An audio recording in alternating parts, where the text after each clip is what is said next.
भारत के प्रदेश उड़ीसा के कुनार शहर में भारत का एक ऐसा मॉन्यूमेंट बसता है जो कि सूरज की पहली किरण के साथ जगमगा उठता है। एक ऐसी जगह जहां जाते ही आपको लगेगा कि सूर्य देव 7 घोड़ों के रथ पे सवार आगे बढ़ते जा रहे हैं और इस जगह का नाम है सूर्य मंदिर कोणार्क। जी हाँ, उड़ीसा का सन टेम्पल, जिसे कोणार्क टेम्पल के नाम से भी जाना जाता है, एक यूनेस्को वर्ल्ड हेरिटेज साइट है जो कि कलिंगा स्टाइल में बनवाई गई है। कहते हैं सूर्योदय होने पर उसकी सबसे पहली किरण इसी मंदिर पे पड़ती है और ये जगह पूरे भारतवर्ष में ही नहीं बल्कि पूरी दुनिया में बहुत ज्यादा मशहूर है। उड़ीसा का यह सूर्य मंदिर एक टेम्पल आर्किटेक्चर का एक बहुत ही बेहतरीन प्रमाण है जो कि आपको ये बताता है कि कलिंगा टेम्पल आर्किटेक्चर से बने हुए मंदिर हम हिंदुओं और सनातनियों की सबसे बड़ी पहचान है। कोणार्क का सूर्य मंदिर एक रथ के फॉर्म में बना हुआ है जिसके एक तरफ 12 पहिए और दूसरी तरफ भी 12 पहिए लगे आपको दिखेंगे और इन 24 पहियों के बीच में खड़ा है ये बेहतरीन सूर्य मंदिर। आज इस वीडियो में हम आपको कोणार्क के सूर्य मंदिर के बारे में कुछ ऐसे रहस्यमय और विचित्र बातें बताएंगे जो शायद आपने कहीं नहीं सुनी होंगी। ये सारी बातें जानने के बाद इस सूर्य मंदिर के बारे में शायद ही कोई ऐसी बात रह जाएगी जो आपको ना पता हो। तो हमारी कोणार्क के सूर्य मंदिर की ये वीडियो अंत तक जरूर देखें और यदि आप नए हैं तो हमारा चैनल जरूर सब्सक्राइब करें। बस दबाइए लाल बटन जिसके साथ आप दबा सकते हैं घंटे का निशान। बनवाया था गंगा एम्पायर के राजा नरसिम्हा देवा ने और ये जगह बनवाई गई थी 1238 से लेकर 1264 के बीच में। कहते हैं कि इस मंदिर को बनाने के लिए जिन कारीगरों का इस्तेमाल हुआ था उनकी संख्या भी 1200 थी और ऐसा भी माना जाता है कि उस समय पर यह मंदिर इतना अद्भुत माना जाता था कि इस मंदिर में होने वाली सभी चीजों को चमत्कार माना जाता था। इस मंदिर के आर्किटेक्ट का नाम था बीसू मोहराना, जिन्होंने 1200 कारीगरों के साथ मिलकर 12 साल में इस मंदिर को डिजाइन किया था। नंबर 2, मैग्नेटिक गुम्बद। मंदिर के इस कॉम्प्लेक्स को पहले 5 पार्ट में डिवाइड किया गया था, जिसमें से आज के समय सिर्फ एक ही मंदिर आपको पूरी तरह खड़ा मिलेगा। कहते हैं कि उस समय इस मंदिर को बैलेंस करने के लिए मैग्नेटिक फील्ड का यूज किया गया था, जिसे हिंदी में हम चुंबकीय शक्ति कहते हैं। और इस मंदिर के नीचे 3 टन और इसके ऊपर 50 टन की चुंबक लगाई गई थी, जिसकी वजह से इसके बीच की मूर्ति और यह पूरा मंदिर बैलेंस किया जाता था। इस मंदिर को नष्ट किए जाने पर जब वो चुंबक गिरा दी गई तभी इस मंदिर का स्ट्रक्चर हिल गया और ये मंदिर टूट के गिर गया। नंबर 3, कोणार्क का यह सूर्य मंदिर तकरीबन 12 एकड़ जमीन पे फैला हुआ है, जिसके लेआउट में आपको 5 मंदिर देखने को मिलेंगे, जिसमें सबसे पहला है नाट्य मंदिर, जहाँ पे देवदासी अपना नृत्य प्रदर्शन करती थी। दूसरा था प्रार्थना मंदिर, जहाँ पे बाकी सारे भक्तजन बैठ के प्रार्थना करते थे। तीसरा था मेन मंदिर, जिसे विमाना बोला जाता था। चौथा था छाया मंदिर और 5वां था माया मंदिर। छाया और माया सूर्य देव की 2 पत्नियों का नाम है, जिसके मंदिर आपको इसी सूर्य मंदिर के बगल में देखने को मिलेंगे। Number 4, the sun clock. Konark का यह सूर्य मंदिर एक सन क्लॉक के आधार पर बना हुआ है, यानी कि ये एक नेचुरल घड़ी की तरह भी एक्ट करता है, जिसमें जब सूर्य उदय होता है तो आप मंदिर की बाहिने साइड से आप बिल्कुल सटीक समय का अनुमान लगा सकते हैं और जब सूर्य अस्त हो जाता है तो आप ये अनुमान लगाएंगे मंदिर की दाहिने साइड से। नंबर 5, दिन में होते हैं 8 पहर और इन्हीं 8 पहर के हिसाब से सूर्य मंदिर में अलग अलग चमत्कार होते हैं। सुबह का सबसे पहला पहर जब सूर्योदय होता है तब ऐसा माना जाता था कि सूर्य की सबसे पहली किरण मंदिर में पड़े अष्ट धातु की मूर्ति पे पड़ती थी और उस अष्ट धातु की मूर्ति पे पहली किरण पड़ने के बाद रिफ्लेक्ट होके वापस बाहर आती थी और दर्शन करने आए सभी भक्तजनों को ऐसा लगता था जैसे सूर्य उस अष्ट धातु की मूर्ति के अंदर से उदय हो रहा है। सूर्य भगवान का ये चमत्कार आप इस मंदिर में सिर्फ सबसे पहले पहर को ही देख सकते थे। हालांकि सूर्य मंदिर के टूटने के बाद अब वहाँ ऐसा नहीं होता। नंबर 6, 8 के 8 पहरों में से शुरू के 4 पहर भी सूर्य मंदिर के लिए बहुत खास हैं। सूर्य मंदिर का आर्किटेक्चर इस हिसाब से बनाया गया है कि इसकी सबसे पहले पहर में, जो कि है सुबह 6, 7 और 8 बजे का, उस समय सूर्य की रोशनी पड़ती है अष्ट धातु की मूर्ति पर। इसके दूसरे पहर में, जो समय है 9, 10 और 11 बजे का, उसमें सूर्य की रोशनी पड़ती है दक्षिण दिशा में बसे सूर्य भगवान की मूर्ति पर। इसके तीसरे पहर की रोशनी, जो कि है दोपहर 12, 1 और 2 बजे का, वो पड़ती है मध्य सूर्य देव की मूर्ति पर। और इसके चौथे पहर, जो कि है अस्त सूर्य, जो कि होता है दोपहर 3, 4 और 5 बजे का, उस समय की रोशनी पड़ती है अस्त सूर्य को। नंबर 7,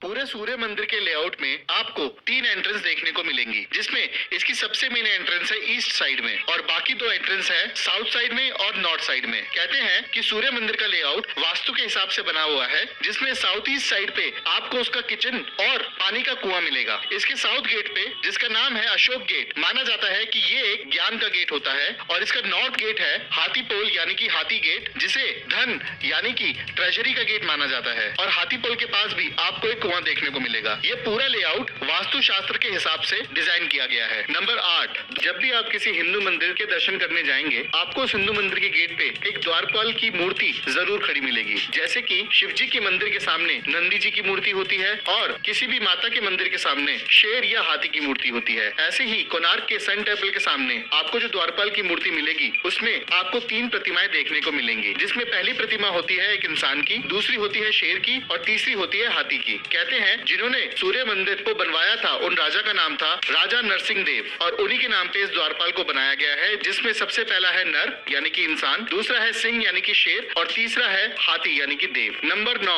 सूर्य मंदिर के द्वारपाल की एक और खास बात है कि जैसे दुनिया में 3 धर्म आए, जिसमें सबसे पहले आया सनातन धर्म, फिर आया बुद्धिज्म और फिर आया हिंदुइज्म। इसी तरीके से सूर्य मंदिर का यह द्वारपाल तीनों धर्मों को दर्शाता है, जिसमें सबसे पहला इंसान को बताया गया है सनातन धर्म, हाथी को बताया गया है बौद्ध धर्म और शेर यानी सिंह को बताया गया है हिंदू धर्म। नंबर 10, कोणार्क के सूर्य मंदिर के बाहर आपको कई सारी प्रतिमाएं देखने को मिलेंगी, जो कि उस समय के हिसाब से बहुत ही अद्भुत रचना मानी जाती है। इन्हीं प्रतिमाओं में आपको देखने को मिलेगा हाथ जोड़ने वाली प्रतिमा और हमारी संस्कृति के अलग अलग नृत्य कलाओं की प्रतिमा, जैसे कि भरतनाट्यम, कुचिपुड़ी और उड़ई। ये सारी प्रतिमाएं हमारे भारत की संस्कार और संस्कृति को दर्शाती है। नंबर 11, सूर्य मंदिर में आगे बढ़ते हुए आपको और भी प्रतिमाएं देखने को मिलेंगी, जिसमें से एक प्रतिमा है श्रृंगार करती हुई प्रतिमा। जी हाँ, उस जमाने में प्रतिमाओं के द्वारा ये समझाया गया था कि महिलाएं श्रृंगार कैसे करती हैं, किस तरीके के कपड़े पहनती हैं और किस तरीके की ज्वेलरी से वो अपने आप को सजाती हैं। इतना ही नहीं बल्कि कैसे वो अपने पति का बैठ के इंतजार करती हैं, खाना बनाती हैं और कैसे वो घर के बाकी सारे काम करती हैं, वो भी आपको सूर्य मंदिर की इन प्रतिमाओं में देखने को मिल जाएगा। Number 12, the kitchen. सूर्य मंदिर के साउथ ईस्ट कॉर्नर में आपको उस जमाने का किचन भी देखने को मिलेगा, जहाँ पे उस समय भगवान जी के लिए भोग बनाया जाता था। इस किचन में आपको उस जमाने का सिलबट्टा, उसी जमाने का चूल्हा और वहाँ उस समय की बर्तन धोने की जगह भी दिखेगी। इसी किचन के बगल में आपको एक कुआं दिखेगा, जहाँ पे खाने पीने के लिए इस्तेमाल किए जाने वाले पानी को लिया जाता था। नंबर 13, सूर्य मंदिर में एंटर होते ही जो आपको सबसे पहली बिल्डिंग दिखेगी वो होगी नाटा मंडप। कहते हैं ये वो जगह है जहाँ पर उस जमाने में दास दासियां नृत्य दिखाया करती थी। पहले इस जगह की हाइट हुआ करती थी तकरीबन 90 फुट की, लेकिन आज के समय यह जगह सिर्फ 35 फुट की रह गई है। हालांकि इस जगह से सूर्य मंदिर की अष्ट धातु की मूर्ति बिल्कुल डायरेक्टली आप देख सकते हैं। नंबर 14, जब भी आप कोणार्क का सन टेम्पल देखने जाएंगे, वहाँ आपको उस टेम्पल के चारों तरफ अलग अलग प्रतिमाएं देखने को मिलेंगी, जो कि बनाई गई थी 13वीं सदी में। और उस सदी में आज के मॉडर्न जमाने के औरतों के कई तरीके के श्रृंगार भी दर्शाए गए हैं, जैसे कि आज के जमाने में यूज होने वाली हाई हील्स, अलग अलग हेयर स्टाइल, भिन्न प्रकार के हैंडबैग्स, मेकअप और लिपस्टिक, यहाँ तक कि औरतों के बीच की लड़ाइयाँ भी आपको वह प्रतिमाएं दर्शाती हुई दिखेंगी। इससे ये पता चलता है कि इतने पुराने समय में भी वह लोग आज के मॉडर्न वर्ल्ड के बारे में जानते थे।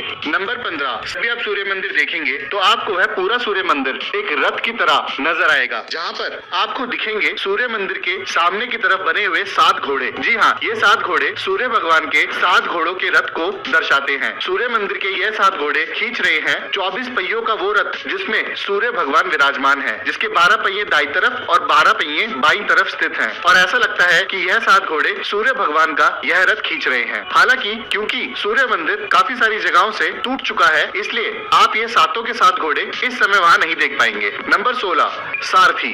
अब क्योंकि सूर्य भगवान का ये मंदिर एक रथ की तरह दर्शाया गया है, इसलिए इस रथ का एक सारथी भी होना चाहिए। सूर्य मंदिर का यह सारथी माना जाता था गरुड़ भगवान को, जिनका एक स्तंभ इस सूर्य मंदिर के सामने लगा था। हालांकि वह स्तंभ अब आपको जगन्नाथपुरी की मंदिर की एंट्री पे दिखेगा। यह अरुण स्तंभ जो कि अब जगन्नाथपुरी की मंदिर में लगा है, ये वही सारथी हैं जो कि सूर्य मंदिर का यह रथ खींचते थे। Number 17, the sun clock. सूर्य मंदिर के रथ पे जितने भी 24 पहिए लगे हैं, वह एक नेचुरल क्लॉक की तरह बनाए गए हैं। जब भी सूर्योदय होता है तो उस रथ के पहिए के बीचों बीच अगर आप एक स्केल लगाएं तो उसकी शेडो उस पहिए की अलग अलग तिल्लियों पे पड़ेगी और वह आपको बिल्कुल सटीक समय बताएगा। हालांकि यह घड़ी एंटी क्लॉकवाइज यानी कि उल्टी घड़ी मानी जाती है, क्योंकि जब भी सूर्य की किरण ऊपर से पड़ती है तो उसकी परछाई हमेशा नीचे बनती है। और हमारी आज की घड़ियों में जहां हर घड़ी 12 घंटे में बांटी जाती है, सूर्य मंदिर के रथ की इस पहिए की घड़ी 16 हिस्सों में बांटी गई है, जिसमें हर हिस्सा पौना घंटा यानी कि 45 मिनट दर्शाता है। और 45 मिनट का ये एक हिस्सा जब 16 हिस्से बनते हैं तो वो मिलाकर बनते हैं 12 घंटे। नंबर 18,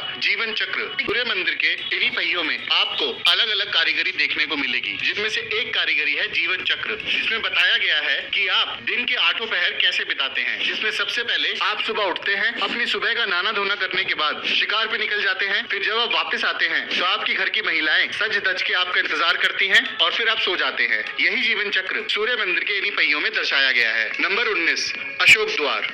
सूर्य मंदिर के साउथ की तरफ जो गेट आपको देखने को मिलेगा, उस गेट का नाम है अशोक द्वार। यह अशोक द्वार बुद्धि और नॉलेज का प्रतीक माना जाता है और इस अशोक द्वार पे आपको घोड़े खड़े दिखेंगे। यहाँ तक कि उड़ीसा की पोस्टल स्टैम्प पे भी इसी अशोक द्वार की तस्वीर दर्शाई गई है। नंबर 20, समुद्र मंथन। सूर्य मंदिर की कई सारी प्रतिमाओं में से आपको वहाँ पे समुद्र मंथन की कारीगरी की गई मिलेगी। समुद्र मंथन जब देवता और असुरों ने मिलकर इस समुद्र का मंथन किया था और वहाँ से अमृत और विष निकाला था, वह दृश्य आपको सूर्य मंदिर की दीवारों पर गुथा हुआ साफ नजर आएगा। Number 21, other arts. सूर्य मंदिर के चारों तरफ बनाई गई आपको और बहुत सारी चित्रकलाएं देखने को मिलेंगी, जैसे कि पुराने जमाने में एक नई दुल्हन को ले जाने वाली पालकी, और जैसे जब भगवान विष्णु ने नरसिम्हा का अवतार लेकर प्रहलाद को बचाया था, और कैसे सूर्य मंदिर के इन्हीं पहियों का दृश्य आज भी आप भारत के 10 रुपए के नोट में देखेंगे। ये और ऐसी बहुत सारी चित्रकलाएं आपको और भी सूर्य मंदिर में देखने को मिलेंगी। Number 22, iron lock system. जब 13वीं सदी में सूर्य मंदिर को बनाया गया, तब उस समय तक सीमेंट का आविष्कार नहीं हुआ था, तो सूर्य मंदिर को बनाया गया है पत्थरों को तोड़ तोड़ के उसकी नक्काशी करके, और इन पत्थरों को जोड़ा गया है लोहे के एक अद्भुत आयरन लॉक सिस्टम के साथ। इस लोहे में ना कभी जंग लगती थी और ना ये लॉक सिस्टम कभी ढीला पड़ता था। इसी के साथ इनके पत्थरों को जोड़ने के लिए चूना, गुड़ और मिट्टी का इस्तेमाल भी किया जाता था। नंबर 23, छाया और माया।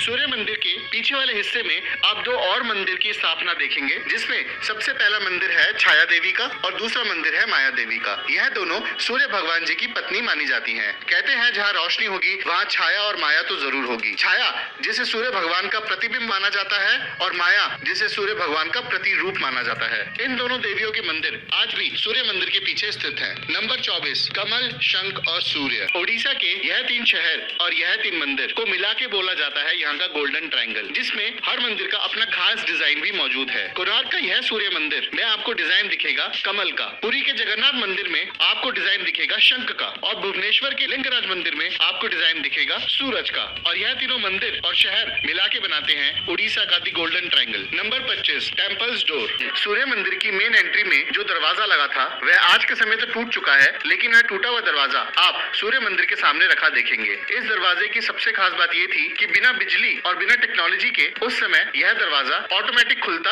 और बंद होता था, क्योंकि यह दरवाजा ग्रेनाइट का बना है और इसके अंदर आवाज और हवा पार होने की जगह भी है। इस दरवाजे की यह विचित्र बात ही सूर्य मंदिर को इतना अद्भुत बनाती है। नंबर 26, दी आयरन बीम। सूर्य मंदिर का टूटा हुआ हिस्सा जो कि विमान हिस्सा है, उस टूटे हुए हिस्से में से निकला गया लोहा आज भी आप सूर्य मंदिर में रखा देखेंगे। इस लोहे की सबसे खास बात यह है कि ये लोहा कभी जंग नहीं खाता। जी हाँ, ये लोहा यहाँ 850 साल से पड़ा है और आज तक इस लोहे में कभी जंग नहीं लगी। यहाँ तक कि यह लोहा आज के लोहे से कहीं ज्यादा ताकतवर है, इसलिए शायद इसी लोहे की बुनियाद पर यह पूरा सूर्य मंदिर एक समय पे शान से खड़ा था। तो ये थी सन टेम्पल के बारे में कुछ इंटरेस्टिंग फैक्ट। आई होप आपको ये वीडियो पसंद आई है तो लाइक करें, नहीं है तो सब्सक्राइब करें।